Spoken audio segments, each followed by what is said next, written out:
ఈరోజు ఎంత మంచి మహిళా రిజర్వేషన్ బిల్లు పార్లమెంట్లో ఈరోజు ఇంట్రడ్యూస్ చేసినప్పుడు మేము రాజకీయాలు చేయకూడదు అనుకున్నాం. కానీ ఈరోజు కూటమి ప్రభుత్వంలో ఉన్నటువంటి పెద్దలు పార్లమెంట్లో ఇంట్రడ్యూస్ చేసినటువంటి ఈ మహిళా రిజర్వేషన్ బిల్లు మీద వైఎస్ఆర్ కాంగ్రెస్ పార్టీ రాజకీయం చేయాలనుకోవట్లేదు, రాజకీయం చేయాలనుకోలేదు, రాజకీయ విమర్శలు చేయాలనుకోలేదు.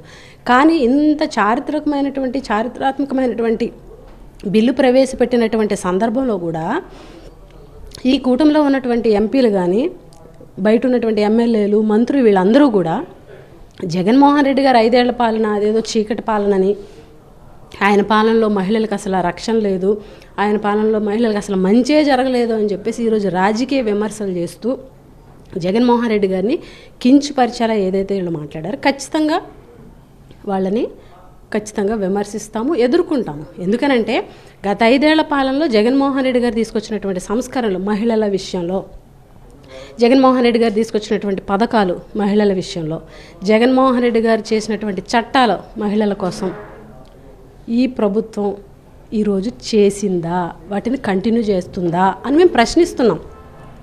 5 సంవత్సరాల్లో జగన్మోహన్ రెడ్డి గారు చేసినంత మేలు ఇప్పటి వరకు 4 టెన్యూర్స్లో ఈరోజు చంద్రబాబు నాయుడు గారు ముఖ్యమంత్రిగా పనిచేశారు. ఆ 4 టెన్యూర్స్లో కూడా చూసుకున్నా కూడా జగన్మోహన్ రెడ్డి గారి పాలనకి ఎక్కడ దగ్గరకి కూడా వచ్చేటువంటి పరిస్థితి ఈ తెలుగుదేశం పార్టీకి లేదని కూడా ఈ సందర్భంగా తెలియజేస్తున్నాం.